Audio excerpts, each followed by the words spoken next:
What the hell is going on with the Oshinoko manga? Like, I feel like Mingo and Akka just got together and they straight up, they want to troll their community. They straight up want to just cause a soap opera and melodrama within the community to get people talking, because, to be fair, Oshinoko has been incredibly discussed as of late, thanks to just, like, Aqua and Ruby's overall kiss and the drama around just, the brother and sister type stuff going on with the romance. There's been a lot of drama and controversy around it, and everybody constantly talks about it, myself included.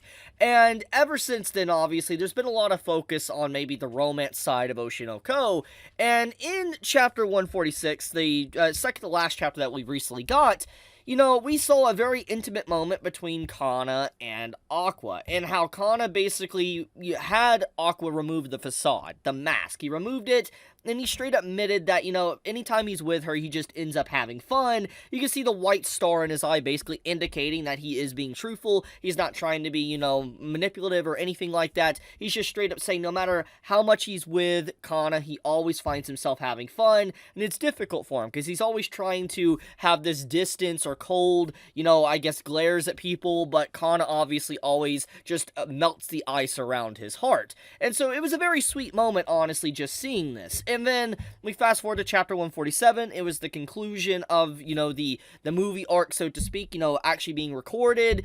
And, we had, like, Ruby encountering her father, not really knowing who this is. And she's put into a very dangerous situation where she could potentially die here. But Akane comes in and actually saves the day in the final moments here. It's incredible. It's a really good sequence, and I'll talk about this in a second.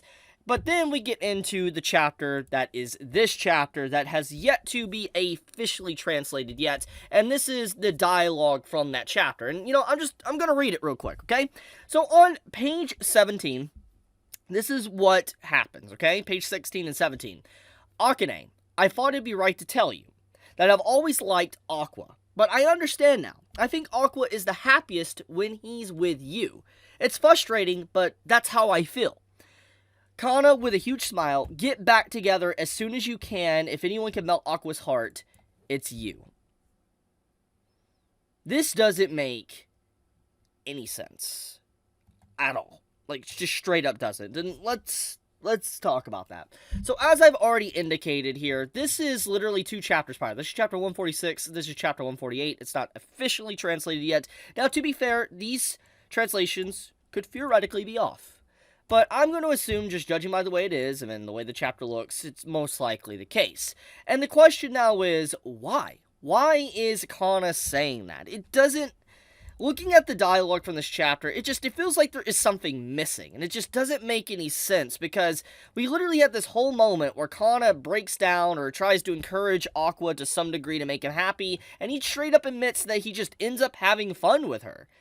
But then, literally, after this is the last interaction they actually have, and in chapter 148, she's like, oh, Akane, you're the one that can make him happy. So I'm just like, huh? Huh? Like, how do we get from 146 to 148? That doesn't make any sense to me. It legitimately does. Like, Aqua straight up admitted he had fun and he enjoyed her, and he can't put on a facade around her because of how she is. It's just like, what? Like, she even gets embarrassed, and look how she acts. It's just...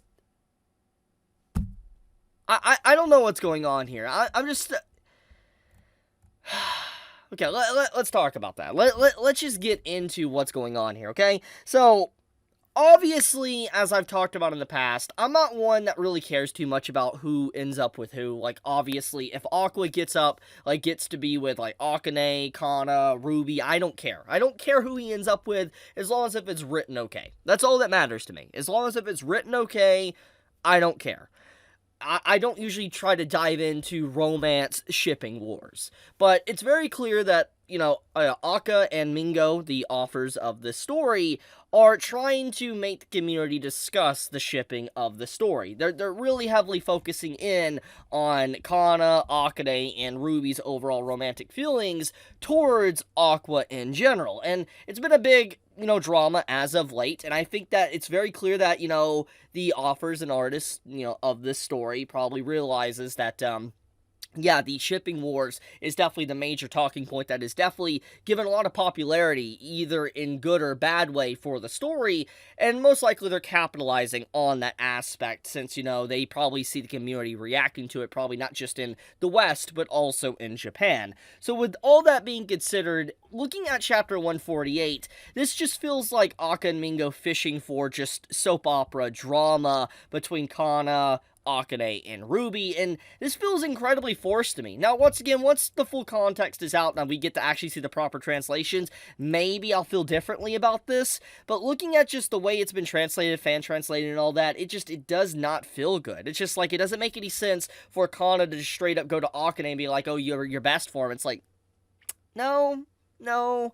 That doesn't make any sense after, like, the context we got from chapter 146, especially with just the opening up segment here. But, with that being said, though, all I'm gonna say is that Oshinoko has been quite a series as of late. I mean, like, with this whole segment here with, like, Ruby and Aqua's father and all that, I felt like this could have been focused on a lot more, but it wasn't. It was quickly just brushed aside, really, with Akane coming in to save the day, and that's about it. I felt like there should have been more focus here, and it's a little bit upsetting that there really wasn't a lot more focus on the said character, especially since technically we just got done with them finishing the movie, like recording the scenes for the movie. So it's like you think that there would be more focus here in general, but clearly not. So I don't know. Oshinoko is just, it's been an up and down roller coaster as of late. Like, I don't think it's terrible by any means, but I'm just being completely blunt. It's like,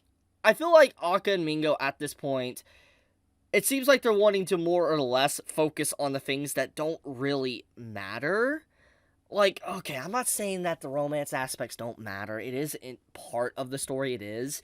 But it's like, this is like the arc that's supposed to be diving into the final villain, okay? And yeah, we got in context that he's a tortured and hurt soul, but it doesn't change the fact he is still the antagonist.